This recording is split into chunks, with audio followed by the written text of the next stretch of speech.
Kita bahas soal tunjangan pensiun seumur hidup DPR digugat ke MK bersama anggota Komisi 2 DPR fraksi Golkar Ahmad Irawan, peneliti Posdem Universitas Andalas Ferry Amsari, dan Direktur Eksekutif Parameter Politik Adi Prayitno. Selamat petang semuanya. Selamat malam. Assalamualaikum. Waalaikumsalam. Saya mau ke Bang Irawan dulu. Bang Irawan, kalau kata penggugat nggak rela pajaknya digunakan membayar anggota DPR yang menempati jabatan cuma 5 tahun. Nah, kalau Anda sebagai anggota DPR dan juga politisi Partai Golkar menanggapinya gimana? Kalau saya sih menurut saya bahwa langkah pengujian judicial review yang dilakukan oleh pemohon tersebut sesuatu yang memang perlu kita apresiasi dan hormati, karena itu merupakan satu langkah yang konstitusional yang memang seharusnya dilakukan oleh warga negara ketika kemudian menilai, berpendapat bahwa terdapat satu norma, suatu undang-undang yang dianggap melanggar hak konstitusionalnya, dalam hal ini hak konstitusionalnya sebagai warga negara atau kemudian pembayar pajak. Tentu bahwa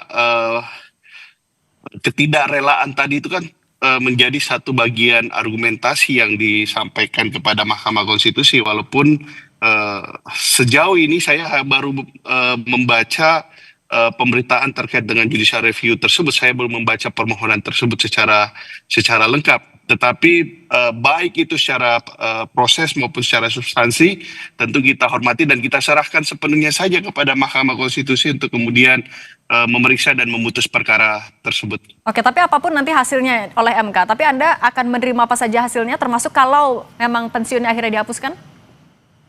Saya sendiri sih sebenarnya tidak mengetahui ya, karena saya masih sedang menjabat dan ini periode pertama saya, bahkan undang-undang tersebut ada dan lahir sebelum saya lahir, gitu. Jadi undang-undang tersebut ada undang-undang tahun 1980-an ya.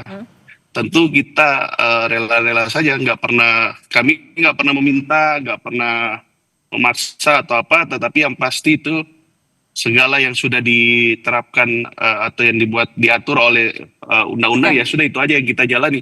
Oke, kalau gitu Bung Ferry, ini kan produk lama, udah dari 1980. Ini memang sudah saatnya ada perubahan kah? Dan kalau mencermati argumentasi dari pemohon, memang ini sesuatu yang bisa diterima? Ya, pertama kalau undang-undang itu perlu direvisi, kayaknya memang iya ya, karena undang-undang itu masih tentang hak keuangan administrasi pimpinan dan anggota lembaga tinggi negara, gitu ya. Padahal peristilahan lembaga tinggi negara itu sudah tidak digunakan lagi. Sekarang istilahnya hanya lembaga negara. Tapi problematika soal keuangan itu bukan problematika Indonesia saja, terkait lembaga perwakilan misalnya. Nah, perlu digagas mekanisme keuangan, tunjangan pensiun dan lain-lain itu dengan seadil-adilnya. Kalau anggota dewan tidak naik gaji atau tidak mendapatkan fasilitas tertentu, itu akan jadi problematika tersendiri, sebab mereka memegang hak untuk mengelola keuangan negara, hak budgeting itu. Di beberapa negara mencoba mencontoh model Amerika ya. Kalau mereka untuk keuangan dan naik gaji itu, proses penentuannya memang ditentukan oleh anggota parlemen saat ini, tetapi dampaknya akan dipakai atau dinikmati oleh anggota dewan periode berikutnya. Jadi tidak ada konflik kepentingannya. Nah, soal uang pensiun yang seumur hidup itu memang perlu dikaji ulang, ya, ditelaah ulang apakah kemudian itu layak atau tidak. Sebenarnya tentu ini bagian dari respon kekecewaan publik terhadap kinerja anggota dewan ya. Kalau kinerjanya baik, kesejahteraan terjamin, saya nggak yakin nggak ada yang ribut soal pensiun seumur hidup itu. Ini lebih karena mungkin publik antipati dengan berbagai tingkah laku dan tindakan dewan, sehingga ada upaya-upaya seperti ini. Bayangkan beberapa negara itu terkait gaji dan segala macam itu jaraknya tidak jauh dari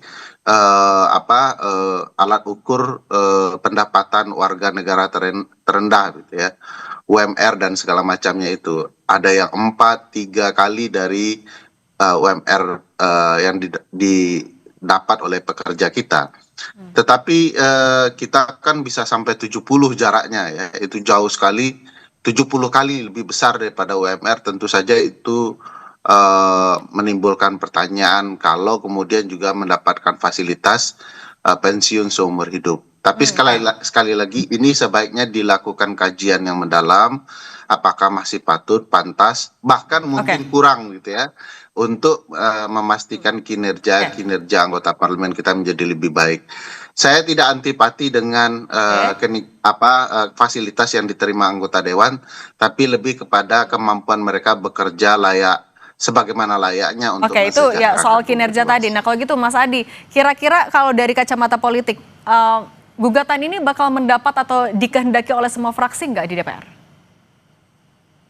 Ya kalau kita mau jujur sebenarnya hal-hal yang dianggap merugikan pihak tertentu pastinya secara alamiah ditolak ya. Misalnya apapun judulnya, kalau memang uang pensiun ini dianggap tidak terlampau menguntungkan bagi kawan-kawan DPR yang pensiun, pastinya secara manusiawi agak keberatan. Tapi kan secara politik sekalipun ada keberatan, mungkin tidak suka dengan substansi soal ini, tapi kan kawan-kawan DPR tentu akan menerima apapun yang akan nantinya diputuskan oleh Mahkamah Konstitusi. Tapi bagi saya secara prinsip memang ini harus diakui, ini soal adanya jarak dan disparitas yang cukup jauh antara kesejahteraan rakyat yang di bawah dengan elit-elit yang ada di pusat, terutama DPR RI yang mungkin selama ini dipertontonkan terlampau telanjang. Jadi satu persatu rakyat mulai kritis dan mulai protes bahwa anggota dewan yang mungkin ditengarai memiliki fasilitas yang cukup fantastis tapi cukup berjauhan dengan kinerjanya yang dianggap masih jauh panggang dari api. Jadi hal-hal yang dianggap menjadi bagian dari kemewahan dan fasilitas yang didapatkan oleh DPR itu diprotes. Apalagi misalnya para penggugat ini mengatakan kan tidak masuk akal jika ada orang yang hanya menjadi anggota dewan 1 periode 5 tahun kemudian mendapatkan uang pensiun seumur hidup. Nah tapi akan lebih legowo nggak berarti fraksi-fraksi? Akan mendukung itu kah? Kalau putusan Mahkamah Konstitusi tentu tidak bisa diintervensi oleh siapapun karena yang akan memutuskan ini adalah hakim konstitusi.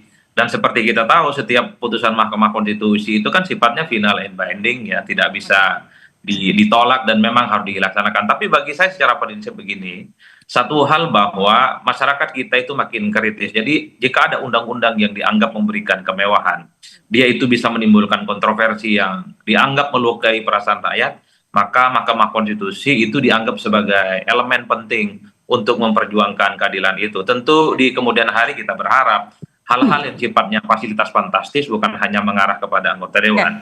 Bukankah begitu banyak pejabat-pejabat publik di negara ini mungkin tidak terdeteksi tapi juga mendapatkan fasilitas yang mewah, kinerjanya tidak bisa dipertanggungjawabkan dan itu cukup membebani. Dan itu juga jadi poin yang dikritisi. Nah kalau Bung Ferry, kalau melihat argumennya yang disampaikan ini misalnya katanya bertentangan dengan prinsip keadilan, persamaan di hadapan hukum, mengabaikan hak atas penggunaan pajak untuk kemakmuran rakyat, dan argumen lain, apakah MK bakal mengabulkan ini? Ya tentu MK tidak segampang itu ya untuk mengabulkan atau tidak mengabulkan suatu permohonan. Perlu dilihat juga apa maksud asli pemberian gaji atau uang pensiun seumur hidup itu. MK biasanya mengenal istilah original intent yang maksud asli, mereka akan telaah itu. Nah, kalau dilihat ya, disandingkan argumentasi itu dengan kondisi kekinian, lalu juga kebutuhan anggaran dan segala macam, ya bukan tidak mungkin ya akan dikabulkan oleh Mahkamah Konstitusi karena negara sedang butuh uang kan. Tetapi kalau dilihat dampak ke depannya agar anggota DPR itu bekerja serius dalam pembentukan undang-undang, agar mereka tidak disogok dan segala macam, tentu mereka perlu ada jaminan kehidupan di masa depan. Megang pola keuangan negara tetapi mereka sendiri tidak mampu sejahtera, itu kan juga janggal bagi saya. Nah kalau gitu Bang Irawan, nah dengan kalau tadi poinnya adalah ada disparitas ini buat jadi bekal apa yang menjadi kegelisahan juga dari penggugat. Nah Anda melihatnya artinya gimana?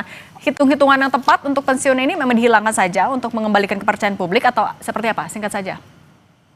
Saya sih tidak memahami apa yang kemudian apa yang dimaksud Mbak sebagai satu hitung-hitungan. Yang saya pahami bahwa secara normatif undang-undang tersebut secara filosofis mengatur terkait dengan dana pensiun itu kaitannya dengan dua hal.